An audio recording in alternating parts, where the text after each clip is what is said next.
meeting of the Bruce County Housing Corporation to order. Is there any declaration of pecuniary interest? And next, we'll approve the minutes of the August 4th, 2016 and August 11th, 2016. Could I have a mover and seconder for those minutes? Mike and Dave?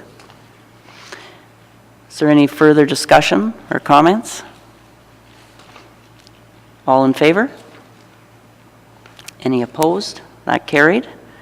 So we do have an action item this time, and it's the capital funding reallocation report. And I'll turn it over to Christine again. Thank you. Through you, Chair, Tony Ban has prepared a report that I have before you for consideration of reallocating $55,000 in capital funding so that we can install heat pumps and provide attic ventilation at the addresses listed. The SHEEP program, the Social Housing Electricity Efficiency Program, is the funding that we obtained just shy of $800,000 that will be doing the project. However, a requirement of that program is that the tenants must pay their own utilities. And in these units, we have 3 tenants in which we are still paying the utilities under grandfathered leases. And as well, we would like to complete the ventilation and insulation at the common building, which also doesn't qualify. And so by reallocating some surplus capital dollars from 2016, we would then be able to complete all that work at the same time, which would reduce cost in the procurement and also in managing the project. And I'm happy to take any questions if you have any. Milt? Clarification, and I probably, if I had read it a little closer, I'd have understood it probably, but so we got 798,000, right? Bruce Yes. County got 798,000. Correct. So Bruce County's share of the funding to complete the eligible renovation is 562,000. So there is a portion of the funds that are going to Russell Meadows nonprofit. So the County of Bruce received the full amount. As a service manager, we were responsible to then administer funds to nonprofits that are eligible for that as well too. So Russell Meadows is the only nonprofit that's eligible for funds. So they got the difference between 562 and 798? The portion was divided by the number of units. So it was about a 60-40 split based on the number of units that were being repaired. Okay. All right, Yeah. thank you. Russell Meadows is a fairly large nonprofit in Kincardine. It's, wouldn't you say, like there's a lot of people living there. It's children, it's families, all ages, it seems. And I apologize, I don't have the exact numbers before you.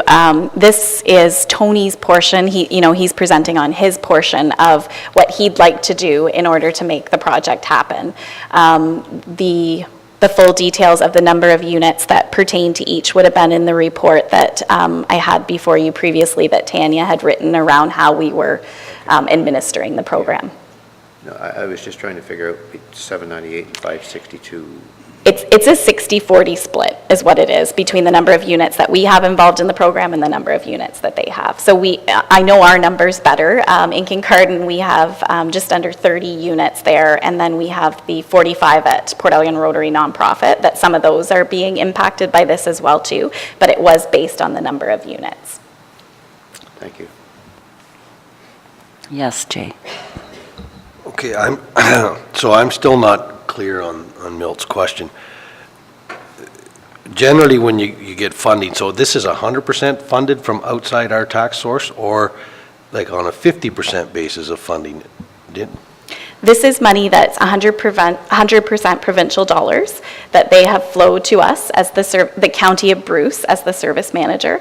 There's a portion of that that's administration dollars, so 60,000 of it are eligible for us to use as administration dollars. As the service manager, the County of Bruce is responsible then to administer some of those dollars to any eligible nonprofits. Bruce County Housing Corporation is one of the nonprofits. And so we are administering, so it's Tanya's responsibility under the Housing Services side to administer the entire program. Under Bruce County Housing Corporation, as the Housing Facilities Manager, Tony is then looking at the funds that he has that have been given to him to make a decision about how to move that work forward. So it's 100% provincial dollars, other than the request that we're making for $55,000 of our own to cover units and the common room that aren't covered by the SHEEP funding. Okay, so out of that 55,000 of our own, was any of those getting the heat pumps put in them? 3 of them will be receiving the heat pumps. So, and that's where I was kind of coming from. The heat pumps are air-to-air heat pumps, which is still hydro.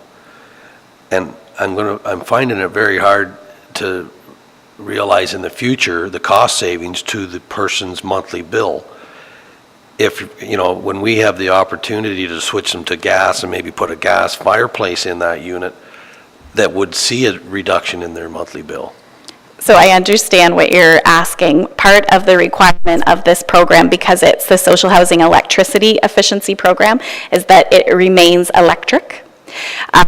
We have done our research on the heat pumps, and currently those units are heated with electric baseboards that are the same age as the buildings.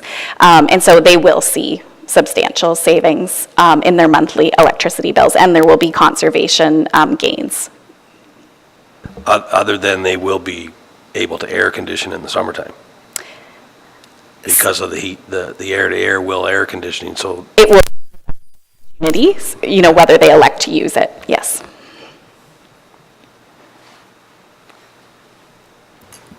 Any other comments? So we have the recommendation. You've had an opportunity to look at it. I need a mover and seconder for the recommendation.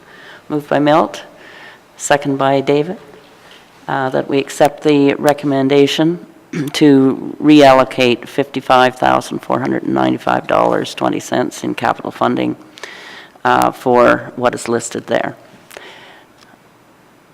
All in favor? None opposed, and that carried.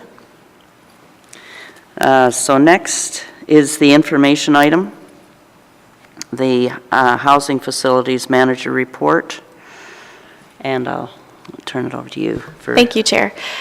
So Tony has prepared his information report that includes a listing of the capital and operating tenders that have been awarded since his last report.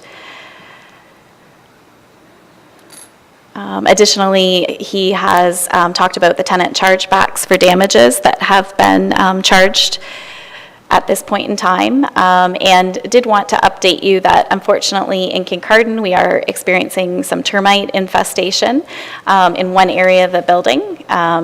So just so that you're aware of that, but the assessment package that we've had in place around the termites was what alerted us immediately. So hopefully that mitigates against any additional costs. But we'll report back when we have more information on that. So any questions or comments? And the report is for information, so thank you, Christine. And our next meeting is October the 6th, 16, and I need a motion to adjourn. Moved by Jay and second by Mitch, that we now adjourn. All in favor? And that carried.